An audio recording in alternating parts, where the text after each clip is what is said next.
I can't tell you how many times people have said, Mr. Kessler, I'd rather give you the money than give it to her. And I say, you won't feel like that in 3 years, and we're going to put that in writing, and you're going to think about it a little bit. That's Randy Kessler, renowned celebrity divorce attorney and the co-founder of Kessler and Soleimani. They think they're going to get their 2 pounds of flesh. If they go to court and they expose him or her as this horrible person, they think they're going to get everything. It's not a pain and suffering case. We don't get treble damages for somebody being a bad person in divorce.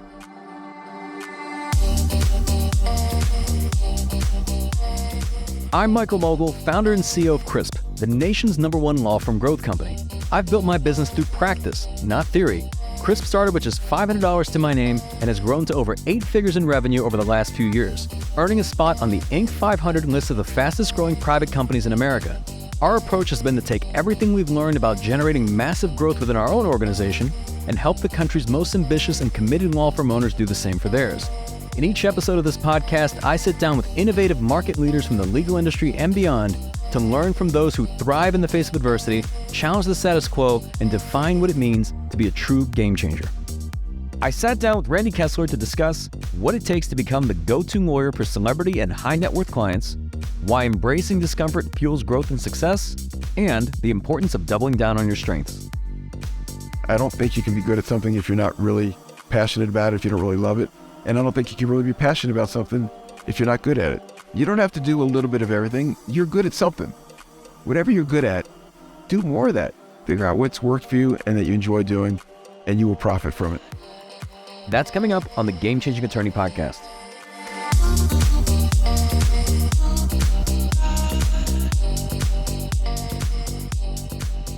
Before we begin today's episode, I want to remind you that we aren't beholden to any sponsors or run any ads on this podcast. This allows us to present all of our episodes raw and unfiltered. I'm not going to push any made-to-order meal services on you or try to save you any money on your car insurance. That being said, I have one small request. If you receive any value from this podcast, please give it a 5-star review. Pay the fee so we can keep this podcast free. Randy, welcome to the podcast. Thanks for having me, Michael.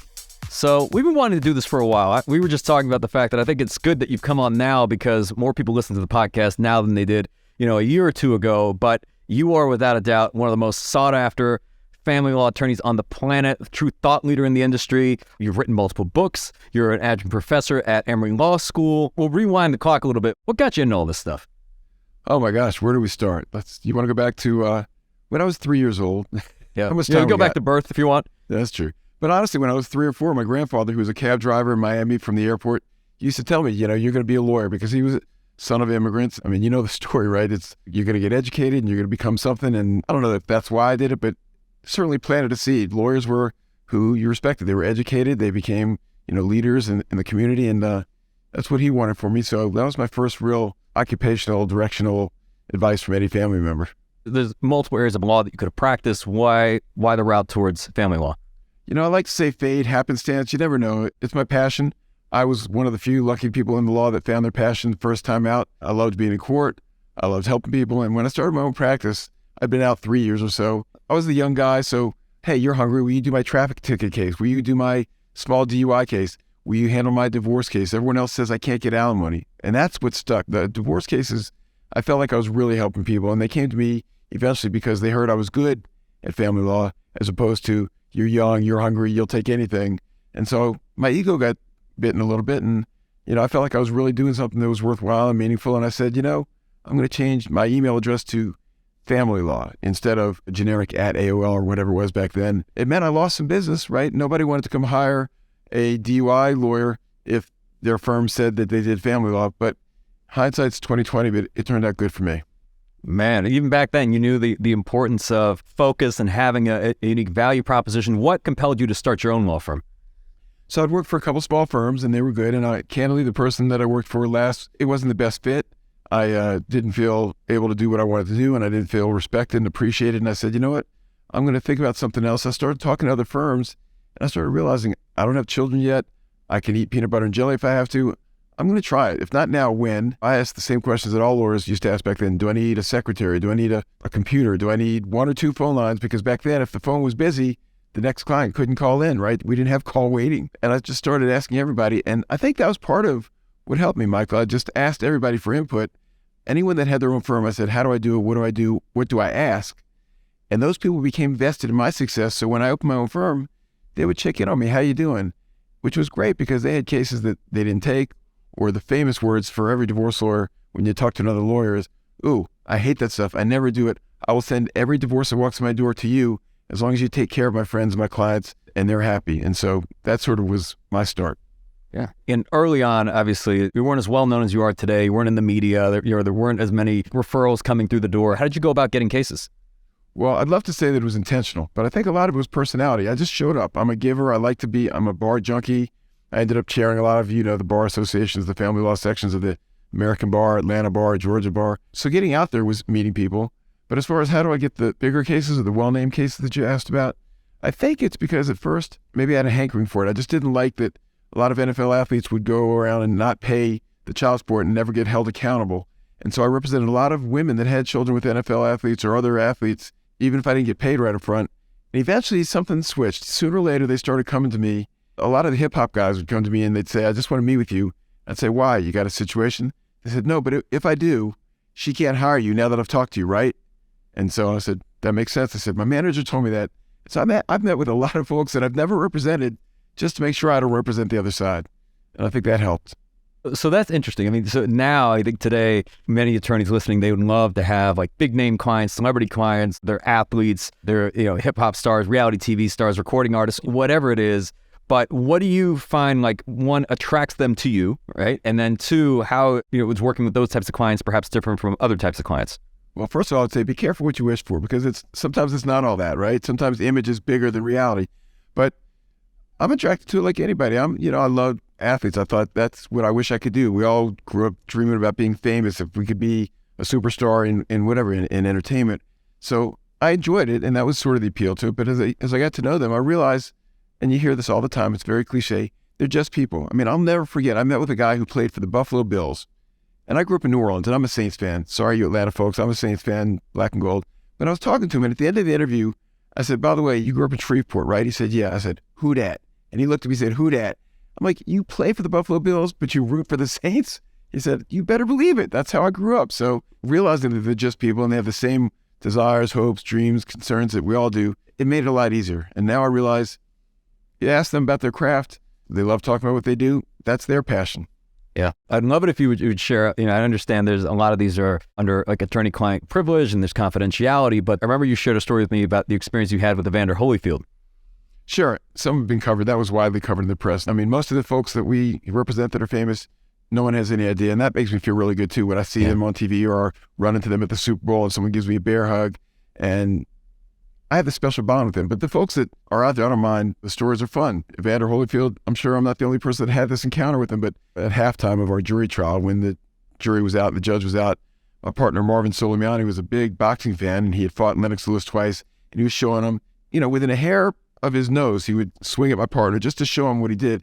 I was scared. I said, Mr. Holyfield, you are not going to hit my partner, are you? Without cracking a smile, he looked at me and said, Mr. Kessler, I don't hit anybody for free.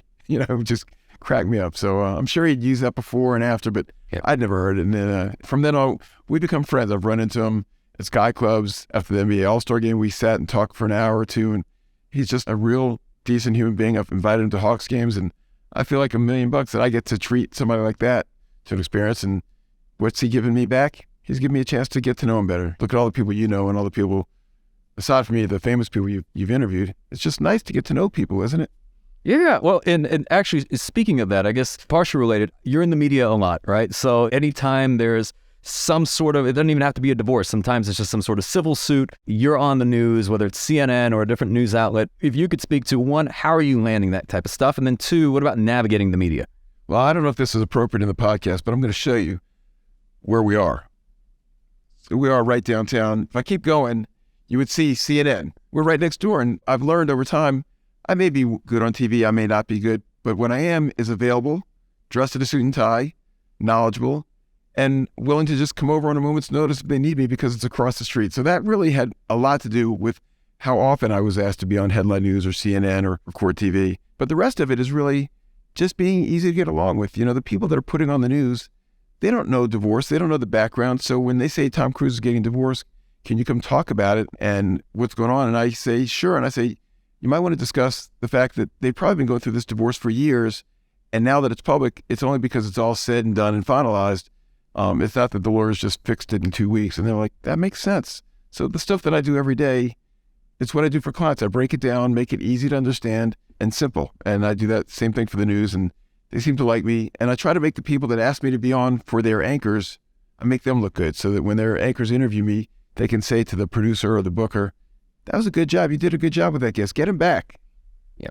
So in many ways, it's not even so much that they're doing you a favor. It's in many ways, you're helping them out, right? Because from my understanding, in many of these stories, they need some sort of subject matter expert.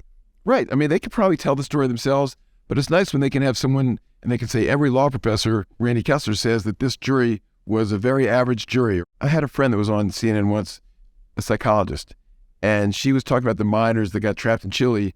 And they said, what's it like when they come out? And she said, well, they're going to have to get used to being public figures. They've been private their whole lives. And at first I thought that was brilliant. And then I thought, you don't have to be a world-known psychologist to think of that. Like, that's what we're all thinking. But because she had the title, it made it a bigger impact. And that's what I realized, that if I could just say what makes sense to me, it's going to resonate a little bit. Yeah. In terms of like your brand, what would you say that is today? And then because it is so public and in so many instances, how do you protect the brand? So first thing, if my goal, I guess, would be like you are in your business, I want to be an industry leader. I want to be at the top of my game. I want to know everything there is to know about it. I read the cases that come out. I go to as many seminars. We've got to take 12 hours of continuing education in Georgia to be a lawyer. I probably have 200 hours every year because I love it. And it's not like Sky Miles where you could roll over 100 miles, but you do it and it makes you a better lawyer. But eventually that's turned around to where people now think that I must know a lot about family law because of that. So that's really how I've developed my brand or developed my reputation for what it's worth. And then protecting it, I've never been one to protect it. Like when you talked about my book, a lot of lawyers said, why would you write a book about the basics of divorce and how to get a divorce? Aren't you giving away your advice for free? And I thought, the law is out there for everybody. Anybody can look it up on Google. It's not what the law is. It's how do you use it and how do you fine tune it and make it fit a certain set of circumstances or a case. So I'm not worried about competition. And look, in our business, there's always going to be more. And even when there's one case, you need two lawyers. Not like a personal injury case where there's one lawyer for the injured person. You need a lawyer for the husband and a lawyer for the wife. So there's plenty of business. I've never, ever really been worried about competition. More good lawyers, the better. I love working with good lawyers. I love going back to seeing them and saying, remember that case 5 years ago? It bonds us a little closer. It makes me feel better about doing a good job for somebody because I can look back on it and say, yeah, we did right by that family. Yeah. I mean, you seem to be very abundance-minded. And on that note, I read a statistic. I remember asking your friend Laura Wasser about this on the podcast that we did. And again, I don't know how much truth there is to this, but the statistic that 50% of all marriages end in divorce, right? Are those the true odds? So it's an interesting number. More or less, the answer is yes.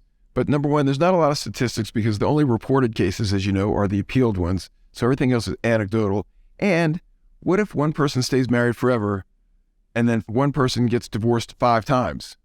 Does that make it a 95% divorce rate? So it's an awkward sort of number, but of all the marriages that exist, I would say it's always hovering around 50%.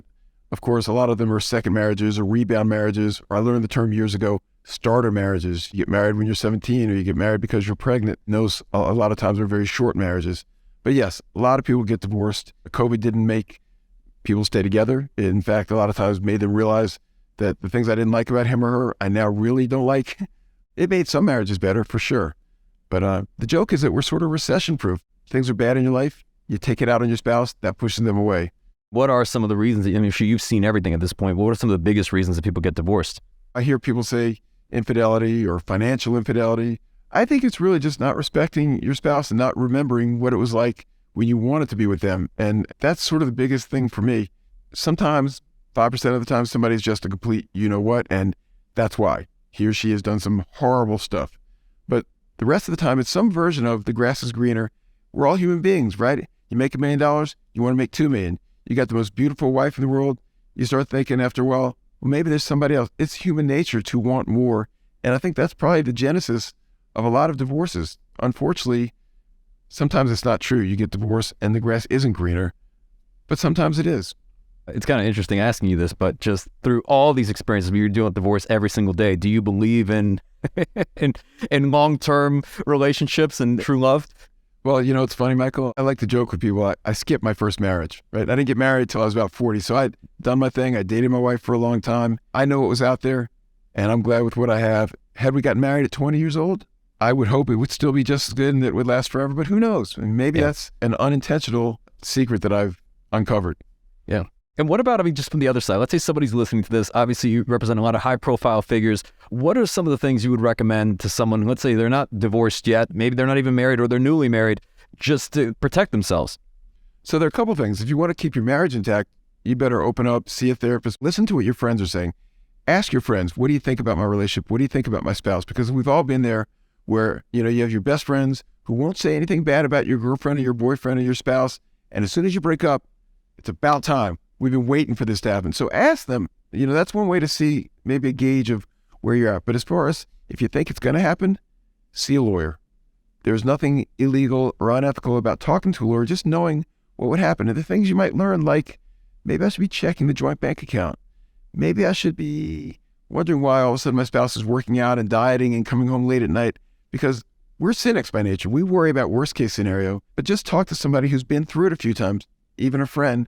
But go sit for an hour or two with a lawyer, ask what you should be thinking about. I'll tell you a quick story that I think you'll appreciate. You're a great dad. This guy said, I want a divorce and I want to get 50-50 custody. I said, you ready to file? He said, no, maybe a couple of years. I said, why are you here? He goes, because when I get divorced, I want to have a good relationship with my children. My advice was simple. Be a good dad.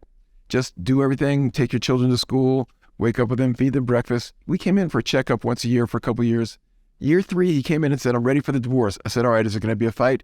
He goes, nope. I said, what do you mean? He said, she sees that I'm a good dad. We've already talked about it. It's going to be 50-50. I felt so good that I gave him good advice, which was just to be a good dad. And it helped his relationship and it made it easy when he got divorced. So the nice thing about what we do, a lot of the advice we give is just common sense. Is it okay if I go out and have a girlfriend now that my wife and I are thinking about a divorce? If you have to ask me, the answer is no. I'm giving the common sense answer. So, yeah, it seems like that people don't make personal decisions the same way they make business decisions. That's exactly right. If I was a contract lawyer, it's all about the money. I want to get people talking about the money because then they're forgetting about the conduct and the bad feelings. If they can think about their future and financial, yes, but I can't tell you how many times people have said, Mr. Kessler, I'd rather give you the money than give it to her. And I say, you won't feel like that in 3 years, and we're going to put that in writing and you're going to think about it a little bit. But it's emotional. They think they're going to get their 2 pounds of flesh. If they go to court and they expose him or her as this horrible person, they think they're going to get everything. Judges are not that interested in that. Judges are interested in how much money is there. I want to make sure each side can live and be comfortable. And how do we make sure both sides have time with the children? That's really a judge's job. They're too busy to reward people for the suffering. It's not a pain and suffering case. We don't get treble damages for somebody being a bad person in divorce. And Randy, I don't know how much of your business is a recurring revenue model, but I imagine you have some clients that are on their second, third, maybe fourth divorce. How does that happen? I would sort of twist it a little bit. Divorce is the bigger cases because that's got division of property and everything. After the divorce, there's the enforcement if someone doesn't pay, or the modification. And so we certainly have clients for a long time, and they will call us. But what's really nice is when you see somebody 15 years later. I ran into one of the Real Housewives I represented years ago, and I saw her at a Hawks game, and she was with her son, who's a 26-year-old nice young man now, and that's what feels good for me. But as far as the recurring revenue, since you're the business person and it's what you do, for me, making a good impression, doing a good job for my client, and them telling their friends, right? Because we don't get a contingency fee. We can't make a heck of a lot of money just because we do a really good job. We make the same hourly rate, no matter if it's a short case or a long case. But if I do it right, everybody has friends. Everybody knows somebody who's going to need a family lawyer. And if they say, when you need him, go to him, that's my recurring revenue stream. Yeah. And it seems like that happens time and time again. I know we were talking about this even before the podcast. I've had the opportunity to go to a Hawks game with you, and when you've got floor seats. One, I know you love the Hawks, but two, I have to imagine that you meet some pretty interesting people. Maybe some of them become clients. Absolutely. And people come up to me, and they're people, it's funny enough, they're people that I've only met on Zoom that I'll run into at a Hawks game. That's the first time I actually have an in-person meeting with them, so it's good to be there. But it doesn't matter where you go, where you network. I'm lucky because I love the Hawks. They're across the street from my office. I have expensive seats, so the people sitting in my seats or around me are the kind of clientele that are good for my business also. It just happens to work out, go hand in hand. And I have more people that say, I want to hire you as a lawyer. And I say, why? Did you hear about me? And they say, because I saw you sitting up front at the Hawks team, so I know you must be a good lawyer. You never know. I remember a few years ago, so you actually, for the people listening to this, Randy, you made it into my first book, The Game-Changing Attorney, I think in chapter 3. Great book. And thank you for saying that. I've read it twice. It's a phenomenal book. It really is. It's wonderful, Michael. You did a great job with that. Thank you. So there's a part there where I remember we had a conversation years ago, and you said, I never had to market because all I had to do was just be a great lawyer. And I understood that kind of the nuance of that in the sense that you were always out in the community, you were always networking, you were just everywhere, right? You were very active and engaged. But just so people can understand this correctly, right? Because obviously it seemed like today you have to be much more than just a good lawyer. I think you're 100% right. I happen to be a social person. I happen to be someone who gets out there. I like going out. I like just showing up. I like going to people's parties and bankruptcy seminars where I don't know any of the lawyers and meeting people. So that's worked for me. But if I wasn't like that, yes, I would encourage you, go where you're uncomfortable. Not only because you're going to meet people that you've not met before, but the people that are competing with you, they feel the same way. They don't want to go there. So if you're there, you might be the only one in your industry that's there. You have to get out. There are some phenomenal family law attorneys that very few people know. There's some lawyers that, I know they're great and I have to double down and make sure I'm extra prepared. But I know they're not as busy because they don't care about generating business and they're homebodies and they're just obsessing about their cases. And they scare me and I got to be really ready for them. And part of the way I compensate is, we have 17 lawyers here doing all family law because I can't do it all. And we have a lot of business. We have big, complex cases. But we have 3 or 4 lawyers on most of our cases. So everything's getting looked at. And that's the way I compensate for not being able to do everything myself. But if you don't have all the business you need, just show up, get out there, get a start, hire Chris Video and ask them, what do I need to do next? Because that's what you do morning, noon, and night. One word from you is like a million words from somebody like me. One thing I'll commend you on that I think just for those listening that may not be familiar with you, you refer so many other lawyers, like so many cases to other lawyers. Like there's been countless times over the years where I've reached out to you for like this kind of matter, completely unrelated to family law, and you already have that person lined up and you're like, this is the perfect person. So you're constantly sending cases to other lawyers and in a way just kind of giving back to the other lawyers in the legal community. Why do so much of that? So number one, I do it because it feels good. I'm helping people. When I'm talking on TV, I know I'm helping somebody out there. When I'm talking to a client, I'm helping somebody. I'm helping you when you call and say, I need a contract lawyer in California. And I know a lot of lawyers, right? Being head of the family law section of the ABA, I've been all around the country. So I know the best lawyers in Sacramento and Dallas and Tennessee. So it feels really good. But as you said, in hindsight, it's probably not a bad marketing thing either because I want people to think of me. I got a great lawyer, the head of the Canadian Bar Association. Whenever he needs a divorce lawyer anywhere in the country, he calls me. I don't make money. He's not sending me something, but my name is associated with family law. And I know when he's got a divorce in Georgia, for sure he's going to call me. So it takes me 2 minutes. I'm making him happy. I'm making his client happy. I'm making the lawyer in Nashville, Tennessee happy. What's wrong with giving out warm fuzzies and feeling good about it? It takes a minute of my time. Really, there's no negative to it. And if you didn't have enough on your plate, there's also, you've written several books as well. What's kind of the thought process behind writing the various books? And because I know you do a lot of different thought leadership and just put out a lot of content. You're very active on LinkedIn. If you could walk me through some of that. First book, it took me 25 years. I wrote for 5 years about just the basics of divorce. I was terrified somebody was going to read something and use it against me in court. 20 years later, I represented somebody who wrote a lot of books and she helped me get it done. Robin Spivesman, I'll give her a shout out. And we got it done. And I've heard clients say, I've read your book a few times and it's really helped me. So that makes me feel good. And it's doing what I do every day, making it simple. And then ALM called me and said, would you do the Georgia Forms book for family law? I said, you're going to actually pay me to organize my forms, make sure I have all the best forms and put them out there for everybody.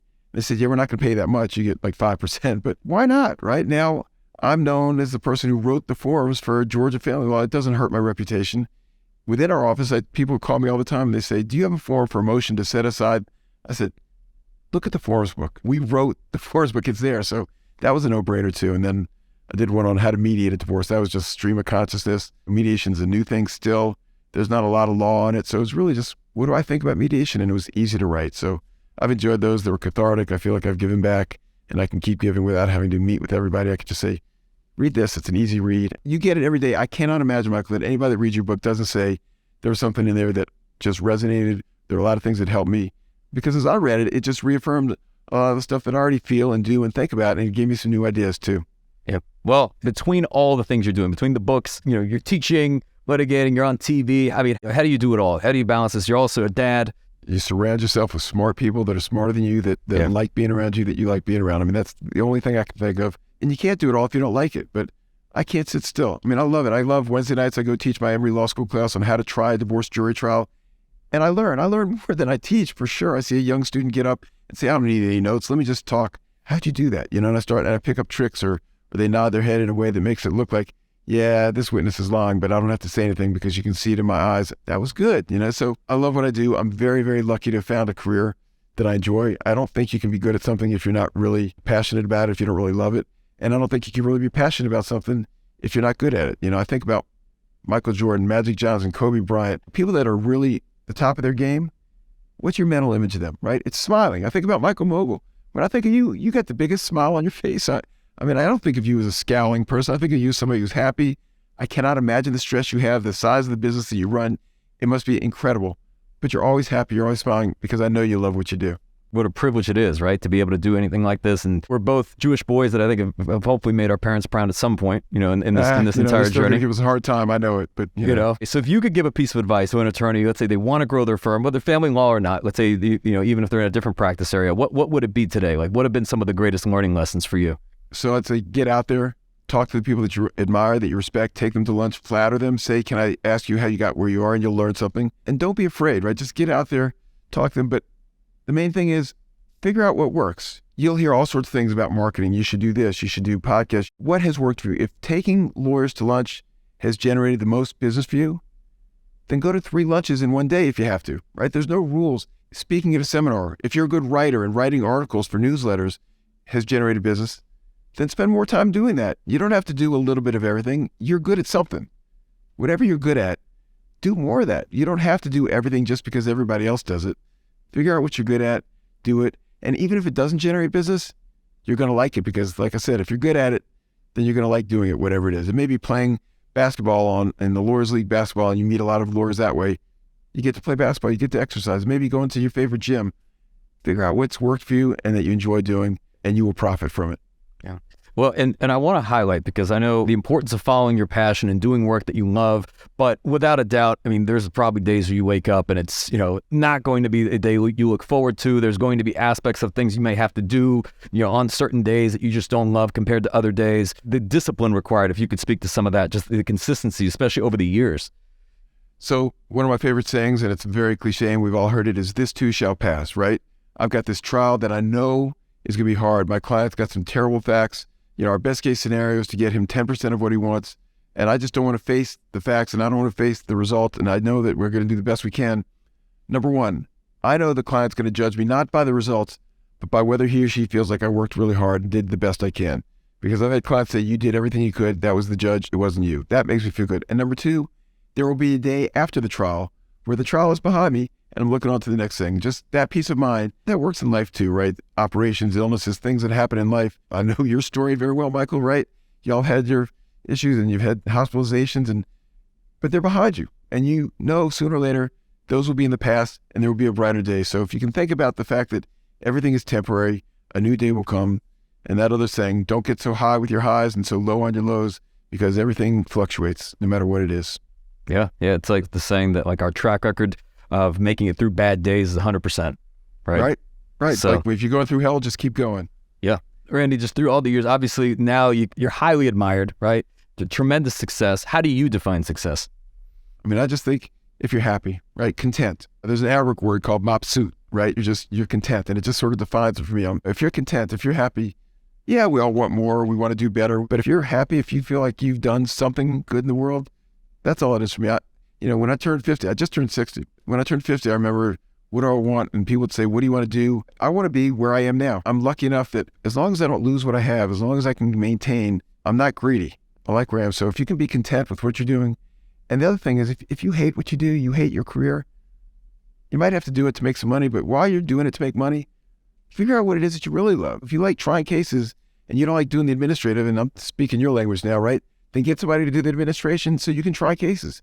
If you like the administration and not trying cases, hire somebody who can try the cases and have a good consultant. Have somebody that's really good at it. And again, I'm not trying to give you too many props here, but get an organization behind you that helps compensate for what you're not good at. If generating business is not your strong suit, get somebody who's really good at it. There are people that do it morning, noon, and night, that live it, breathe it, that will understand you in a second. We can spell that CRISP, right? Yeah.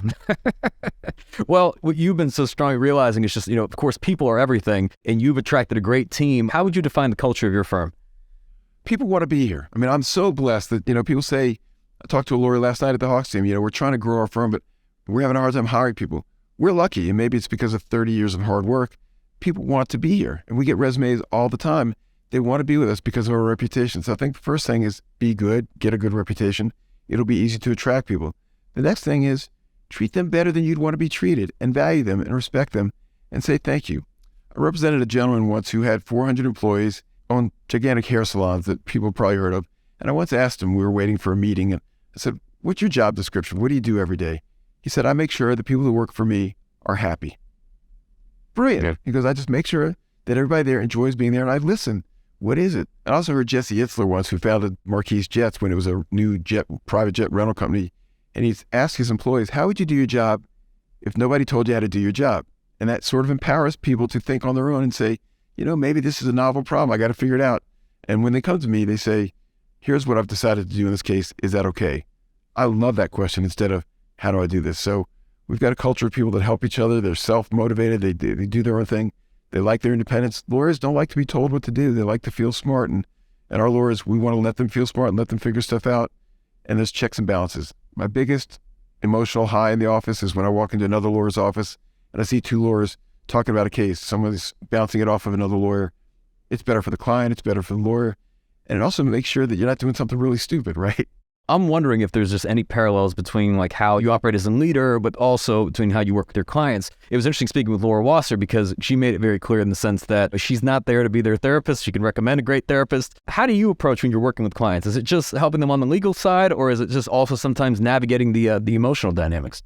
Well, it's interesting because everybody wants to be friends with a celebrity, right? You want to be able to say, hey, I'm friends with, she's friends with a lot of her former clients, Kim Kardashian, Stevie Wonder, but it's a mutual respect. What's hard to recognize is that when you're good and you're respected, they feel the same way. I'll never forget, I represented Jerry Stackhouse years ago, famous basketball player, and I'd done an interview for ESPN, and he called me.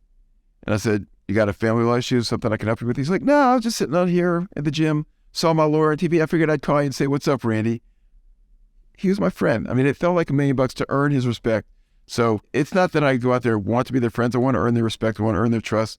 And then the friendship comes after. And that's a nice thing. But you do your job. They hire you, like Laura said, not to be their friend, not to be their therapist. They hire you to get them through this hard period of time in their life and to tell them the truth. We have people that are much more successful than we are, than I am, that will tell me, I couldn't have done it without you. You were the rock. You were the stable person that guided me, that put me back on track, because nobody tells those people no, right? A lot of people that are famous, everyone around them says yes so they can stay close to them. Right. We got to say no. You can't do that. You got to give them more money. You've got to give her more time with the children. You've got to do this. Nobody tells them that. And they come back and they say, you were right. It worked out. I'm glad I listened to you. Sometimes they don't listen and they hire somebody that'll tell them yes. And you read about it later in the papers, and that's the way it is. Is there anything at this point in the family law space that would surprise you? Like, or just even anything in recent client work? I look forward to the days that I get surprised. I really like hearing those novel questions because you hear stuff and you just can't believe it. And not just from clients. I mean, I go to conferences with judges and you talk to judges at the dinners or the meetings, and the stories they hear and the stories they see. No, I mean, there's nothing that I would say that's appropriate for being on air. There are things that would shock the average person that don't shock me anymore. The stuff, the pictures we see, the websites we're told to visit, the photographs we're given. It's incredible. Is there, I mean, I'm just curious, as kind of an overall, I don't know if this is like a sociology question or what, but just like over the last few years, have you just seen like dynamics in relationships start to change, and how much of that is perhaps driven by social media or just this type of culture where we always have our phones out, cameras out? Are you seeing just differences in like relationship dynamics? Yes, but I can't figure out if it's because there's more exposure, because everyone's got a camera, and because, the lyrics to songs now, I hear the songs that my child listens to. I don't know if we're desensitized to it. So I don't know if that's making people act crazier or if it's making people say, that's just like those horror movies that I know they're fiction. I can't tell. I think people have always been people, and you look back to the ancient days and ancient civilizations, and they had a lot of the same issues we do today. I think people have always been the same. I just think there's more exposure. They say sunlight is the best disinfectant. I think there's a lot more sunlight today with social media and with everyone having a camera on their hip. Yeah. It's interesting because my wife and I, we went to dinner this past weekend. We're sitting there, we're looking around, and we're seeing all these couples around us just like staring into their phones, right? Like you have people sitting across from one another and just looking at their phones. And you would think, right, you left your home, you're here at dinner, and you're more interested in looking at your Facebook, or Instagram timeline than you are in talking to the person across from you. I don't know if that's good for a relationship, but you couple that with just the fact that all the different things that we've been experiencing over the last several years, and it seems like relationships either are not as strong or communication is broken down. I agree with you. It goes back to what I said before. I think people think the grass is greener. Now you can see the grass a lot easier. You can be at a table with your spouse and you see the grass is greener because you're seeing pictures of other people. I think the distractions are a lot more prevalent. Also, if one of the spouses says, I'm not going to do that, I'm not going to look at my phone, but the partner is looking at it, fine, I'm going to look at my phone. And then they look up from their phone and they see you looking at your phone, so they go back to their phone. I absolutely agree with you. I think it's made it too easy to disassociate and to not engage with the person that's there in front of you. Look, I'm guilty. It's very hard for me to put my phone down. I think everybody should have a diagnosis of TBC, time between checking. Mine's probably 3. I probably go 3 minutes before I check my emails. And if it's more than 3 minutes, I start getting uptight that maybe I'm missing something or maybe there's somebody that needs my attention. And it's hard, but it's just, you need some discipline. Yeah. It's kind of like recently, I think like Phil Knight was praised in that LeBron James photo when he was like breaking like Kareem Abdul-Jabbar's like scoring record. And like there's that photo of everybody taking a picture or video on their phone and he's the only one sitting there actually watching the moment. So it seems like that's becoming less and less common. Did you experience it in person or did you experience it through your phone? That's exactly right. That was interesting. I saw that too, and I was thinking about sometimes it's nice just to sit back and watch something. Somebody else will have it on camera, but I mean, there's something about a mental image, right? Remembering it in your mind. It's also cool to be there and have the picture. It's not so much the picture of the event, it's a verification that you actually witnessed the event and you were there when it happened, and makes people feel good and special and important, I think. Well, I want to shift gears, Randy. I want to ask you just through all of the years, like, what are some of the habits that you practice that keep you just engaged and motivated and excited? And like, are there any specific things you do day to day? Post-COVID, I try to come in the office more than I need to. Nowadays, you could probably do a lot of the work from home. I think social interaction is very important. I ask questions. I like to ask why. I will ask my young lawyers when they say they're going to file this, I say why. Or they say we have a hearing tomorrow, and I say, what is the goal of the hearing? They say, well, our client's not getting enough support. I say, that's not a goal. What's the goal? Well, our client wants more support. What's your specific, precise goal? And I try to make them better. And they say, well, she needs, how much does she need? $4,000 a month. Can he afford $4,000 a month? Well, now let me ask you again, what is your goal? What do you expect to do at the end of this trial? I want the judge to award $4,000 a month. And how are you going to prove that? I'm going to show the need and I'm going to show the ability to pay. And so time does make you a better lawyer, I think, especially in our field. You start to see things, you start to think more like a judge. So thinking about it from the big picture. And again, I'm very lucky. I have so many good people working for me and with me that I have the luxury of being able to step back and say, let me take the 50,000 foot view. Is the judge going to really appreciate you bad-mouthing the other side? Or are they going to say, you're just buying into your client's attitude, your client's persona? So I try to make people step outside of their own personal biases and say, if I was a judge, how would I react to this? I think that's probably the best thing I do within my firm for my lawyers and for our staff. And this is unrelated, but what are your thoughts between like child support disputes between two billionaires, like a billionaire ex-husband, billionaire ex-wife? Can you explain this to me? There should be no dispute, right? They should both say, you know what the dispute should be? I'm going to pay more than you. I'm going to do more than you. The children of a divorce, it's not a good thing. The one benefit, if anything, is they have two parents vying for their love, trying to spend time with them, trying to support them. And yeah, they may get spoiled, and that's a hard thing to not spoil a child, especially when you think they're not going to come want to visit with me if I don't treat them right. But if they could coordinate that, billionaires fighting about, I can't afford this, can't afford that. I got to be careful what I say, right? Because I'm defending some folks that are being asked to pay a lot of child support, and I don't want to be on record as saying you should just pay whatever you got, because there are some corollary arguments, right? She's not really spending on the children. What I would say is any money that can be dedicated for the children, for their college expenses, for their vehicles, for their insurance, there shouldn't be a question. If you got billions, they should have all those secured. But plan, right? A trust where your child can get part of it when they're 21, part when they're 31. Get on the same page. But, billionaires fighting. I do not want to be a lawyer in court representing one billionaire against another billionaire where they can't agree on how much money their child needs to be supported by, when there are 15 other cases waiting in line where the mother or the father needs a few $100 more just to eat. And I'm sure just over the years, people have given you quite a bit of advice. What's been the best advice you've received and what's been the worst? My first presentation, I was asked to speak on how to enjoy practicing family law and not to worry so much about it. And I'd been practicing 3 years. So I talked to all the old lawyers at the time. And one of the older lawyers at the time said, listen carefully to what the client wants in family law. You may think that they want the brand new Mercedes-Benz, but they may like the old jalopy. You may think they want the multi-million-dollar bucket home, but they like the old shack that's on the beach in Florida or Virginia. Listen to what your client really wants. Does she really want custody, or she really wants an excuse to be able to try her own career because he's already got his career? Listening. Just learn to listen.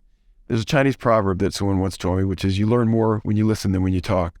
I think that's probably the best thing I've learned is try to listen to what clients want. I think maybe that's part of why we're successful, that clients think they've been heard and they know that we're listening to them and we're trying to get them what they want, not what we think they want. Those movies, those stereotypical movies, you're walking into the divorce lawyer's office and let me tell you what you're going to do. You're going to go after alimony. You're going to go after this. That's not what the client's hiring you for. They're hiring you to listen and help them get something. Peace of mind, freedom, independence. Sometimes it's money. Sometimes it's time with their children, but it's usually a lot deeper than that. And if you listen, you'll be a better lawyer. What about the worst piece of advice? I can't really think of any bad advice because I've put it out of my mind if there is some bad advice. I did hear a lawyer once say that during the initial consultation, you know what he's listening for? He's listening for, how's the client going to pay me? What money do they have? That's all he was worried about. And I remember thinking about that.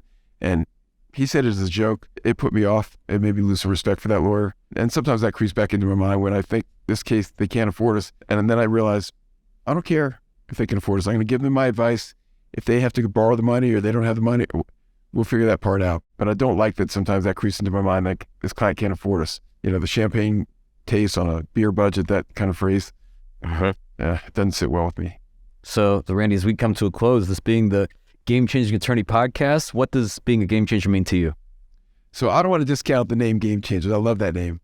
But if it was me, I would say game, it's not as sexy. It doesn't sound as good. I'd like to be a game improver, a game enhancer.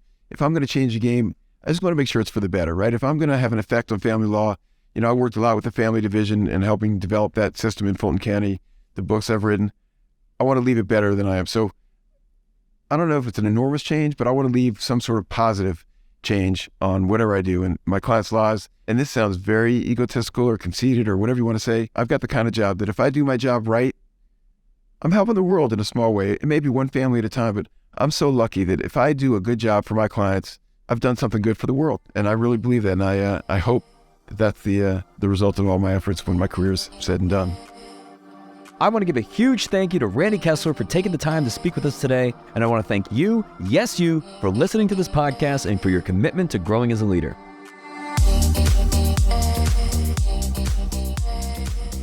If you found this episode valuable, here are 3 free ways that I can help you grow your law firm. Number 1, download the first chapter of my book absolutely free at GameChangingAttorney.com. Number 2, you can shoot me a text at 404-531-7691 and I'll answer any question that you've got for me. And finally, number 3, if you can leave this podcast a 5-star review, it'll help us gain access to more influential thought leaders and bring their lessons learned here to you. For more information on our interview with Randy Kessler, see the show notes for this episode in your podcast app or visit GameChangingAttorney.com.